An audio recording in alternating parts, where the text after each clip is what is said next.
Mpenzi mtazamaji wa runinga ya mtandaoni ya STV Online Media. Leo tunakuletea habari zinazohusu wizi wa mifuko ya saruji katika mradi wa chuo cha ufundi VETA inayojengwa wilaya ya Busega, mkoa wa Simiyu. Tuhuma hizi za wizi wa mifuko zimeanza kusikika kitambo, lakini STV Online Media ikaamua kuingia ndani kufuatilia kwa kina, kujua nini kipo, nini hakipo. Tumeweza kubaini mambo kadha wa kadha, ikiwemo na msimamizi wa ujenzi huu ambaye ni udhibiti ubora wa shule wilaya ya Busega, mkoa wa Simiyu, imeweza kuingia mkopo na benki mojawapo ili kuchukua fedha na kwenda kununua mifuko ya saruji iliyoibwa na watu wajanja. Sasa swali ni je, nani aliiba? Hatua gani zimechukuliwa?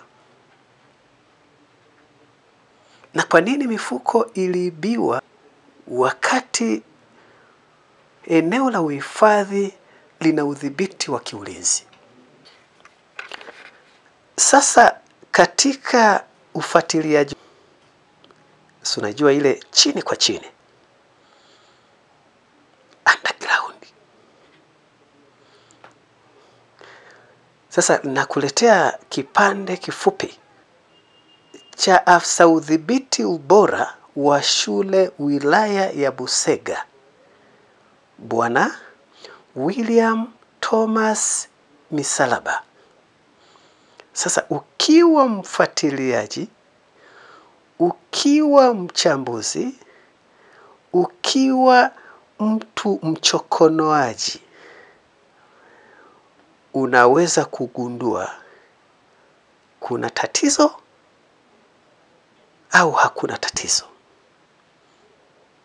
Unaweza ukagundua waliohusika katika wizi huu wa simenti, yaani saruji ya ujenzi wa chuo cha VETA wilaya ya Busega, utagundua ni mapapa au dagaa. Twende pamoja. Mimi ni Sitatuma na hii ni STV. Mimi kwa jina naitwa Mwalimu William Thomas Misalaba, ni afisa udhibiti ubora wa shule wilaya ya Busega. Inavyoonekana kwenye mwezi wa 8, baada ya kuanza kufanya investigations kwamba toka ujenzi umeanza ilikuwa kumbe inatoka taratibu kwa taarifa za watu jinsi wanavyosema. Mwaka gani? 2023.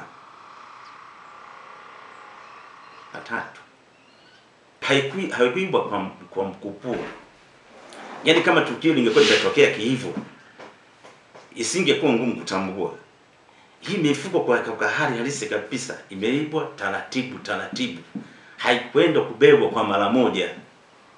Hayo yameelezwa na afisa udhibiti ubora wa shule wilaya ya Busega William Thomas Misalaba katika mahojiano ya kipekee ofisini kwake juu ya uwapo wa taarifa ya wizi wa mifuko ya saruji kwenye mradi huo unaotumia fedha za mapato ya ndani ya serikali. Ya kwanza ilikuwa ni mifuko 600. Ilikuwa na thamani ya shilingi milioni 13 na laki 5. Lakini ile ya pili ilikuwa ni mifuko ya saruji 82 yenye thamani ya shilingi milioni 1,861,400. Hii ndio saruji tuliyorejesha. Na utaratibu wa hii saruji wakati baada ya kurejeshwa, kamati ya ulinzi na usalama ilikuwa inafika kwenye eneo la tukio wakati wa kuipokea. Kwa hiyo si kwamba imerejeshwa labda pengine kinyemela. Kamati ya ulinzi na usalama ilikuwa inapewa taarifa kwamba saruji zinakuja leo. Kwa hiyo sasa tunaomba kwa ajili ya kwenda kufanyaje? kuipokea, na mitasari iko hapa na imeshakuwa signed. Ilitokea tukio la kupatikana kwa saruji ikiwa na safirishwa na boda mmoja, na yule boda baada ya kukamatwa ilionekana mifuko kwamba ina nembo ya site, na baada ya kukamatwa yule boda ikabidi sasa aelekezwe au atolewe amri ya kwamba atupeleke kule ambako saruji amezipata, na huyo bwana ilibidi atoke, na alivyotoka tukaondoka naye mpaka huko kwenye eneo la site ambako alikuwa anaitolea saruji. Kufika pale kwenye huo mji kulikuwa unaitwa kwa Mzee Magembe. Mzee Magembe yule baada ya kuhojiwa kupitia simu, kwanza hakuwepo hapo nyumbani, akasema mimi sipo, na hiyo saruji nilikuwa napatiwa na watu gani? Na walinzi. Lakini baada ya hapo sasa ikabidi tumtake aje, hakuweza kurudi. Baada ya hapo mimi mwenyewe nikawa nimeenda kutoa taarifa polisi, na huyo bwana akaanza kutafutwa, na huyo bwana kama ameshakimbia. Lakini baada ya kukimbia huyo bwana, hatua sasa zilizokuja kuchukuliwa na baraza la madiwani ni kutoa maelekezo kwamba hiyo saruji sasa, wala ambao walikuwa wanahusika kwenye kusimamia, tunataka hiyo mifuko ya saruji ifanyaje, irejeshwe, ili kusudi kwamba ujenzi usisimame. Lakini mbali na baraza la madiwani, lakini hata kuu ilitoa ushauri na kutoa maelekezo haya.